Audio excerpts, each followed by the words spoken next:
Welcome back to the GTN Show. Challenge Roth. That one never fails to provide. I was obviously out there spectating and also cheering James on, who did incredibly well. We have a video coming on his race day very, very soon, but yeah, the boy did well. I'm going to be diving into the action excitement from that weekend, including a very impressive comeback. We also have drama at the Ironman 70.3 European Chaps, swimming in the Seine. Yeah, we're back on that one again. And some new TT helmets.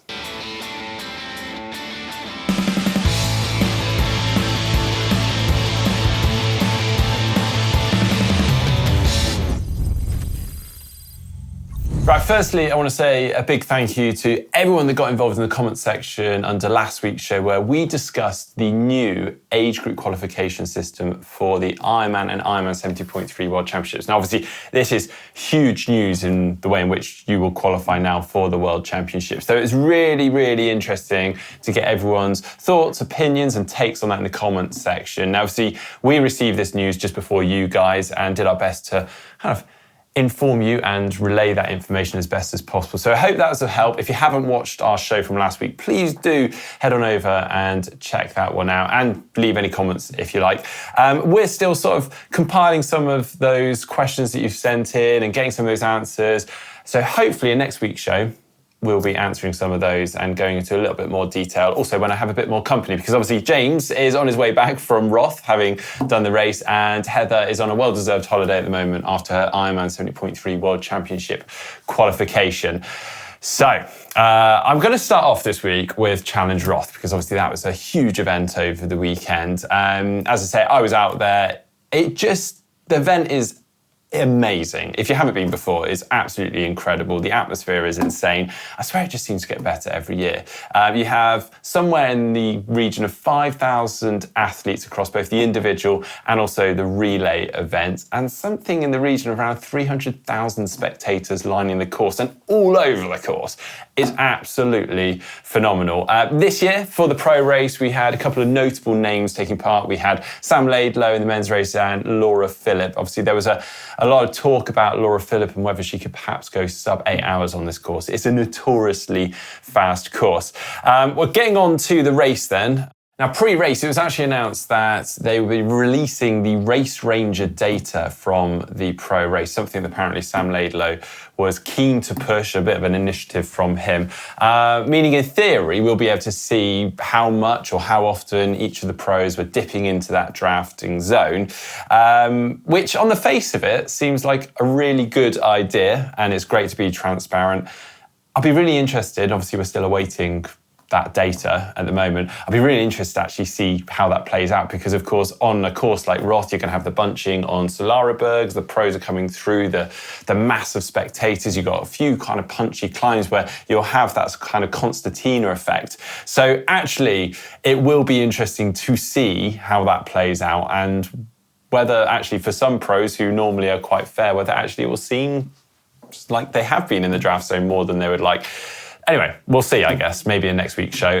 Also, with the warm weather in most of Europe of late, we had very warm water, 25.3 degrees Celsius, which meant it was non-wetsuit for the pros and the age groupers on race day, which means obviously we would expect some slightly slower swim times. Maybe not that sub 8 that we were hoping Laura to get. In the men's race, it was Jonas Sonberg that set the pace very early. He was out of the swim just behind Henry Skuman, but then hit the bike and just took the lead very early on. We had 10 men with about 30 seconds of each other out of the swim, including Sam Laidlow, Daniel Bakkegaard, Vincent Louis, various others. Now, Schomburg just set off on a mission with Laidlow in hot pursuit. The gap actually opened up between Schomburg and Laidlow to around 2 minutes 30, but by T2, Laidlow managed to reel this back to around 50 seconds.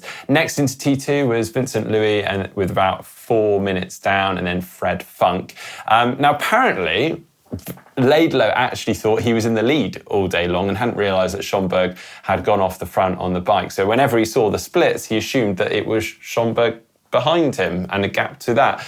And so at times, apparently, he decided to ease off, thinking he could work with Schomburg. And then, of course, that gap opened up.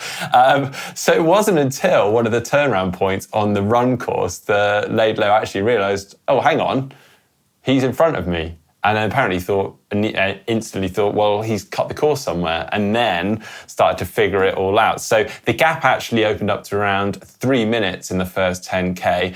And then obviously after the fact that Laidlow realised what had gone on, started to reel him in. And it wasn't until 30 kilometres that he managed to catch up and pass Schomburg. So Sam actually went on to finish in a time of 7 hours, 29 minutes and 35 seconds to take the win. So a little off of Ditlev's record of 7:23.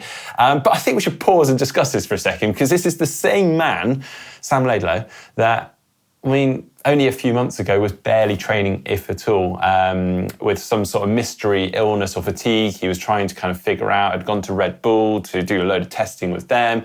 And only a couple of months ago, we saw him sort of doing his first swims and runs and things like that. So much so, apparently, with 4 weeks prior to Challenge Roth, he almost decided to withdraw. And actually, it was his team that insisted or suggested he stayed and kept pushing for it. So yeah, absolutely mind-blowing when you take all of that into account. But anyway, moving on, Jonas Schomburg actually hung on to take second, Jan Stratman in third, Vincent Louis also in his debut iron distance event took fourth place, and Fred Funk, again, first iron distance event, took fifth place. Also notable mention to Matt Hansen, who managed to finish in ninth place and clocked a 2:28:03 marathon. Whew. Not quite Manuel Messias' 2:26:50, which he clocked at Ironman Brazil, but still very impressive. And then on to the women's race, and it was Alana Siffert who injected some pace early on, leading out of the swim and onto a considerable amount of the bike. Laura Philipp was 5:44 down out of the swim, so leaving herself a lot of work to do on the bike and the run. And actually it took Laura until 140k on the bike leg to actually catch up with Alanis, who then actually managed to ride with Laura for a little bit of time until the elastic snapped in the late stages. Laura entered T2 with around 2:21 lead over Alanis, and then it was Nikki Bartlett that entered in third, a good 8 minutes and 16 seconds down, then Grace Tech a little behind. I mean, Laura was just comfortably in control, doing her thing. By halfway, she had around 10 minutes on now second place, Nikki Bartlett.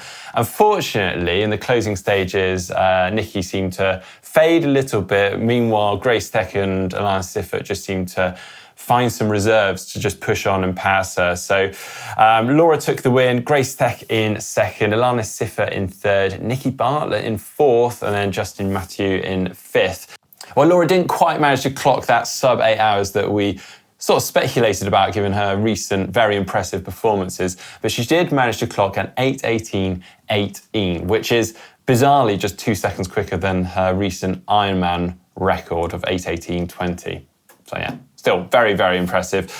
Moving on from Challenge Roth then and on to another big event, the Ironman 70.3 European Champs in Sweden, but unfortunately slightly overshadowed by Challenge Roth. But we had some impressive racing here, but some drama too.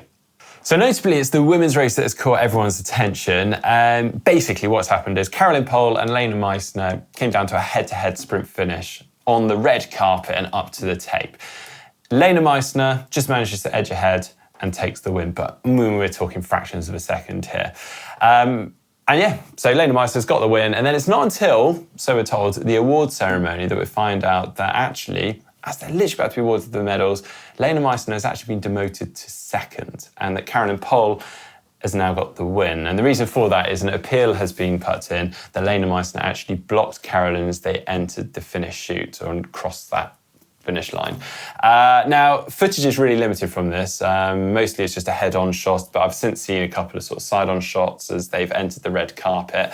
And it looks like Caroline Pohl is coming up from behind and Lena Meissner sort of holds her line and Caroline just sort of drifts across a little bit, mostly because they've got to get in through this small arch and they've got to go up a bit of a ramp. And it looks like Caroline sort of stumbles a little bit, extends her arm out. Lena sort of is trying to defend her line and puts her arm out too. So there is a little bit of argy-bargy with the elbows, but I'm fairly sure Lena has actually sort of held her line there. So it feels rather unfair, to be honest. But I'm sure other people have different opinions on this.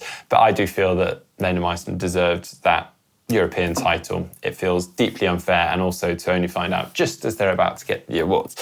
So anyway, Caroline Pohl has got the win there. Lena Meissner in second, then Natalie van Koeverden in third. On the men's side, it was Fabian Kraft that took the win, just ahead of Samuel Dickinson and Gabriel Sonderer in third. And now moving on to the news and the River Seine. I didn't think we'd be talking about this one again. So after 100 years, the River Seine is finally open to the public for swimming. So of course, we spoke about this a lot in the build-up to the Olympics because near to 1.5 billion euros was injected into a cleanup project of the River Seine to obviously allow the Olympics to take place with the triathlon and the marathon open water swimming. And obviously the legacy of that for the public to be able to actually swim in the River Seine too. I'm not sure we ever expected to finally hear this news with all the kind of chaos and the drama that we heard in the build up to the Olympics, whether it's actually meeting the water quality standards and not. But apparently it now does meet those European standards. Mayor Hidalgo, who actually already took a dip last year in the water, was there on Saturday morning to kind of open it all up. And in fact, with a clear and transparent bottle with river water in it, sort of show confidence in the water quality. So public swimming is now allowed in a couple of designated areas with sort of wooden decking, one of which being at or near to the Eiffel Tower. So yeah, very cool. Also, we have just learned that the sports investment arm of Saudi Arabia's sovereign wealth fund is buying a stake in the PTO. So apparently they're in advanced talks of injecting somewhere in the region of $20 million into the PTO. Of course, they'll be joining investors including Warner Brothers Discovery and Sir Michael Moritz. We haven't heard anything from the PTO or the Saudi Arabia Sovereign Wealth Fund yet. So watch this space. Now for What the Tech. In case you haven't seen my Challenge Roth Tech Tour video, head on over and watch that because there is so much new and even unreleased tech in there. We had a brand new, or well, actually a prototype, an unreleased Met TT helmet, which I believe we may see being used in the Tour de France any day now. We've got new wheels from DT Swiss and Swiss side, a new Win tri-suit, and some new parts for the Canyon Speedmax. But the one that really caught my attention and I got quite excited about was this new Abbas TT helmet. Now, technically this still isn't launched. And again, we should see this being used at the Tour de France. And we also saw it being raced in on Sunday. Their previous TT helmet was the Game Changer, but this is a drastically new design, more Darth Vader-like and apparently more geared towards the pointy end, the performance. And beyond that, I don't have much more information on it. So yeah, hopefully we'll find out more in due course when this is actually finally launched. But we did see some big names such as Laura Philipp using it, Jonas Schomburg, Jan Stratmann, and even Maurice Clavel. As I mentioned before, obviously we've got the Tour de France well underway at the moment. I'm sure many of you are tuning in each day for that. And I believe it's tomorrow we have the individual time trial, and I'm sure there'll be lots of nice tech coming from that. So I'm sure we've got lots to talk about in next week's show. I quickly move on now to Try Spy, Guess the Athlete course. This week we're doing athlete. Last week we had this photo and we had some good guesses. Interesting, a lot of people going for short course athletes. So we had I Spy Spivey from W Joyner, Craig Bogan saying Kate Wolf, GV Bear, Cassandra Beaugrant. But the correct answer was in fact Jess Learmonth. And someone actually did quite rightly point out, did you not just use the same photo that you used earlier on in the race news? Yes, we did. Apologies, but maybe we were just trying to fool you. So Kristen Marchant got it. Looks like Jess Learmonth. Tom Krupa said, Jess Learmonth, also looking forward to Roth. I'll be going there to spectate. Can't wait to see James racing. As I say, stay tuned for the video. Tony Thomas, Hatchet, 427, Nick Cutliff and Dan Conton also guessing Jess Learmonth. So well done to you. This week though, we do have an image from Challenge Roth, another athlete. Here you are. Quite a strong neck on this person. So yeah, do your best. Leave in the comment section down below. Say what? All right, take a look through some of the comments under some videos from the past week. Firstly, this one from Ben Svender, partly because it's just a lovely message. He said, I met Mark and James briefly at the finish line at Roth. Sorry for calling out so directly. don't need to say sorry. The post-race excitement, exhaustion, and being a bit starstruck definitely got the better of me. Thanks for being so kind. Meeting you was truly the perfect end to an already amazing day. I tried expressing it back then, but let me say it again and be a bit more coherent. You guys are a huge source of inspiration, information, and entertainment. If it wasn't for you, I likely wouldn't have crossed that finish line on July the 6th. Thank you. Ben, that's such a lovely message. Thank you for sending that in. We actually had so many lovely interactions with people at Challenge Roth. And so thank you for coming up and saying hi. I don't remember you being incoherent. I had some lovely conversations with everyone. So yeah, if we ever are at events, please do come up and say hi. It is lovely to hear from you guys because at the end of the day, we put these videos out and the only sort of end result for us is like of views and likes. And so it's actually really nice going to the events and actually just getting to chat to you guys that have potentially used those videos to get yourself ready for events. So it's lovely to hear your stories. And yeah, that's really nice to hear that. So well done, Ben. Moving on, another one from Duncan Lloyd, talking about the T100 cancellation in last week's show. He's going to say, entry is only a small part of an amateur's cost. Flights for you and friends, accommodation, training, coaching, accessories bought for a one-off event. Some might be covered by cancellation insurance, but most will not. Never mind planning time, booking holidays from work. It's not easy to just reboot next year. I would be fuming. Totally agree with you.